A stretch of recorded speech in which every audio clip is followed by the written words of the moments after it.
Assalamualaikum warahmatullahi wabarakatuh. Alhamdulillahirabbil alamin wassalatu wassalamu ala asyrafil anbiya'i wal mursalin wa ala alihi washabihi rasulillahi ajmain. Allahumma shalli ala sayyidina Muhammad wa ala ali sayyidina Muhammad. Bismillahirrahmanirrahim. Qul huwallahu ahad, Allahus samad, lam yalid wa lam yulad wa lam yakul lahu kufuwan ahad. Para sahabatku semua, dimanapun kita semua berada, semoga kita semua selalu berada dalam keadaan sehat walafiat tanpa kurang suatu apapun insyaallah, dan semoga kita semua senantiasa diberikan kesehatan lahir wal batinnya serta kesejahteraan lahir wal batinnya untuk beribadah kita kepada Allah Subhanahu wa taala. Amin ya rabbal alamin. Para sahabat semua, di sini saya akan mengulas kembali tentang Capres dan Cawapres yang akan maju pada kontestasi pada pemilu tahun 2024 nanti. Dimana seperti kita telah ketahui bahwa ada 3 orang Capres yang sudah menonjol melalui survei-survei, dan ada 1 orang Capres yang telah secara langsung diajukan oleh sebuah partai politik, yaitu Pak Anies Baswedan yang dicalonkan dari Partai Nasdem.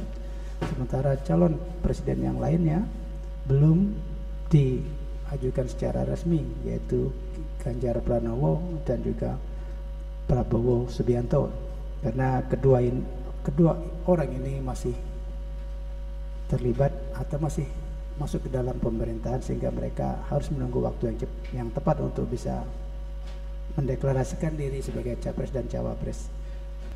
Baiklah sahabat semua, ini ada cuplikan yang perlu kita sampaikan, yang mana masyarakat Indonesia itu cenderung akan memilih calon-calon seperti apa yang mereka inginkan. Mari kita lihat liputannya yang singkat ini. Anies Baswedan sulit dikalahkan, peringatan untuk Prabowo juga Ganjar. Kalau nggak punya strategi, lempar handuk saja. Ini kalau masyarakat itu kan presiden yang cerdas ya, jadi artinya memang strateginya berubah. Presiden yang cerdas, baik hati dan tidak sombong. Strateginya berubah dia dari drama-drama pencitraan jadi pameran-pameran. Nah ini sebetulnya nggak banyak nih calon-calon presiden, calon wakil presiden yang bisa pamer-pamer hasil kegiatannya. Minimal dia pamer ide dah. Pamer ide itu udah wah banget, sudah bagus banget. Sepanjang survei yang kita lakukan, teman-teman semuanya, preferensi publik dalam mendukung, memilih dan suka terhadap pemimpin, ini kacaunya pemilih kita bukan lagi melihat kinerja, karena sulit membaca kinerja gubernur dari 1 sampai 10. Bukan hanya Anies, gubernur-gubernur populer lain yang digadang akan maju di 2024, yang dilihat bukan kinerjanya, tapi seberapa besar dia disukai oleh publik. Nah, kita mengukur 2 dimensi atau 2 aspek yang paling penting bagi seorang tokoh politik untuk bisa mengelola pemerintahan. Jadi ini terkait dengan governing skill. Oh, governing. Ya. Oke, di sana preferensi masyarakat Indonesia dalam memilih presiden dan wakil presiden, yaitu preferensi sosiologis, di mana preferensi sosiologis itu bahwa calon yang disukai oleh masyarakat itu yaitu calon yang merakyat.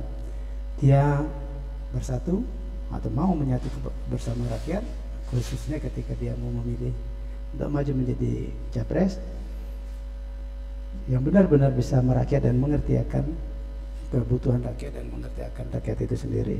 Yang kedua, murah senyum.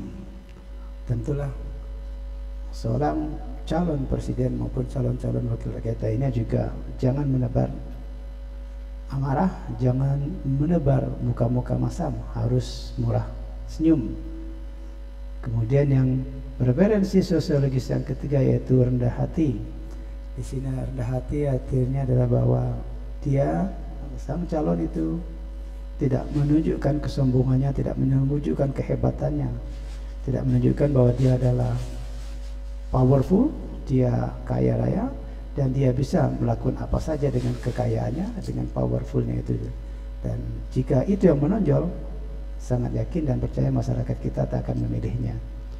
Yang keempat yaitu tidak galak omongannya, artinya melalui narasi-narasi yang dia sebarkan kepada masyarakat ketika bersosialisasi, dia tidak mengumbar omongan-omongan yang jorok atau omongan-omongan yang kasar atau omongan-omongan yang bersifat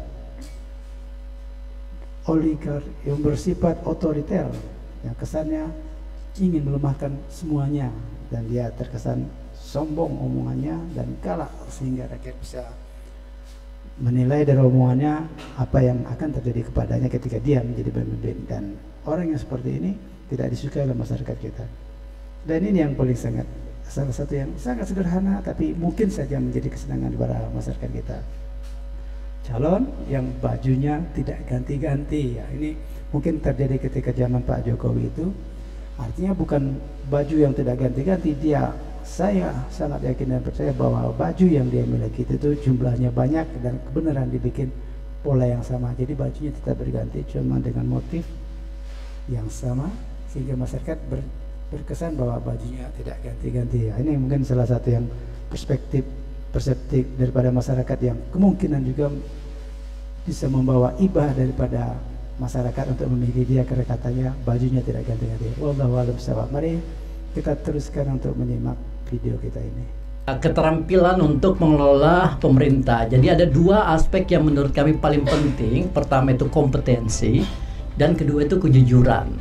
Hanya sekitar 25% orang akan memilih pemimpin yang dianggap punya kerjaan. Tapi itu bisa dibuktikan kalau aktivitas media sosial berpengaruh terhadap elektabilitas, maka calon presiden kita itu ya Atta Halilintar, Raffi Ahmad, Deddy Corbuzier. Secara umum saat ini masih psikologis masih sosiologis pemilihannya. Ingin melihat pemimpin itu yang kelihatan sederhana.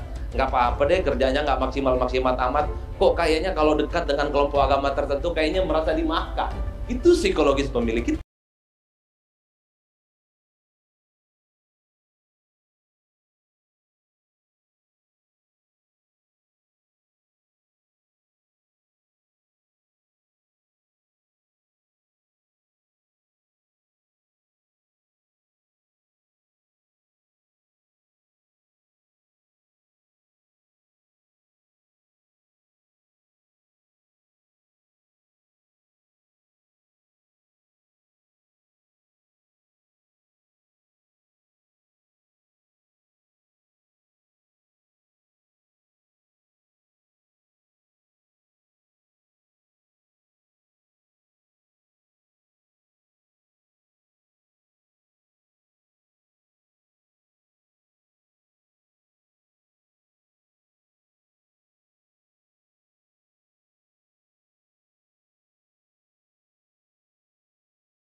Memang masyarakat kita itu harus dihadapkan pada situasi bahwa kita harus memperkenalkan orang, mempromosikan orang ya karena kinerjanya. Kalau dilihat secara umum, ini tentu kesalahan rekrutmen partai politik. Yang dipilih bukan karena dia punya kerjaan bagus, tapi karena dia populer dan terkenal.